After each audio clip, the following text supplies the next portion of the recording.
This is pretty much the average consumer on a day-to-day basis. They have no clue where to look and they have no idea who to trust. Let alone everything we do in advertising, which fills in all the other cultural factors that have gone in to contribute that.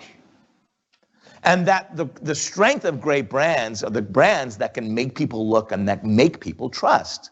That's how we grow brands. That's how we grow organizations. And by the way, that's how you grow your career. Now, this means a change, though. That trust piece means a change, because we've all been told that creativity is solely about getting people to look. And that's still an absolutely critical part, but we have to establish that creativity is creativity for all. It is creativity for all. Because those of us, and I say this as a creative guy, and I'm running my presentation off a Mac, even though Microsoft is a client,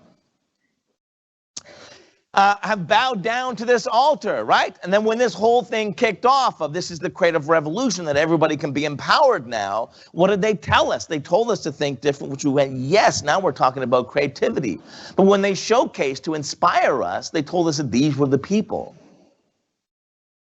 And you're like, I should be like Gandhi? I'm just Karen, I work in procurement. Why? I'm supposed to live up to one of the greatest human beings of all time? We constantly trot out stuff about I'm trying to live up to Steve Jobs? How, like, not only is that, going to lead to failure, it's depressing as hell for those of us who aren't Steve Jobs. When we're actually told that here's to the crazy ones, the misfits, the rebels, the troublemakers, the square pegs in the round holes. And those of us who weren't branded with creative on our title told ourselves we're not crazy enough to be creative, and that's just wrong. And I'm not saying, of course, that the people who have creative in their title, some of whom are here today, are very talented at what they do. But creativity, the definition of creativity, has to expand beyond that. It has to go well beyond that.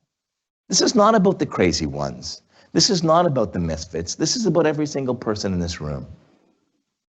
That's when creativity really, really has impact. So it's creativity for all. So how do we do it? How do we then give people the guide to be creative? Because not everybody, is born to know that you should use, Bebis New or over Helvetica Bold. This is Helvetica Bold, condensed.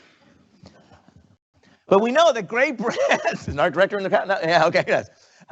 We know that great brands, great organizations, and great leaders are based on what they think, what they do, and what they say.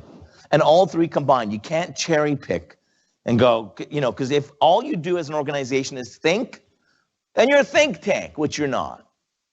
If as a person, all you do is think, then you're a philosopher. And compensation for philosophers is horrible. And like a lot of competition, because everybody with an Instagram account and a Maya Angelou quote is a philosopher these days. And somewhere there's a speaker who's following me who is deleting their Maya Angelou quote in their slide right now. So you can't just think, but you can't just do either. You can't just do without being strategically aligned, all working in the same direction. Because if you do that as an organization, you're a sweatshop and no one wants to work with you. If as a person, all you do is do without being aligned with the goals of your team, guess what? You're probably not as popular as you think you are. Because you're probably defining your success by the number of hours you work, not the greater contribution of those hours. And if as an organization, all you do is say, you're either a Paul McCartney, Michael Jackson song, or no, you're an organization that's in constant churn, right? If you just talk about the things you're going to do, but you never actually deliver, or the products don't deliver on that, you're in constant churn mode. And guess what? That's a race to the bottom. Because you're in rebate zone, because you got to drive and meet those quarterly numbers, and you're in constant acquisition. If as a person, all you do is talk about the things you're going to do, but never actually do them, you'll be found out. So it is about thinking and doing and saying.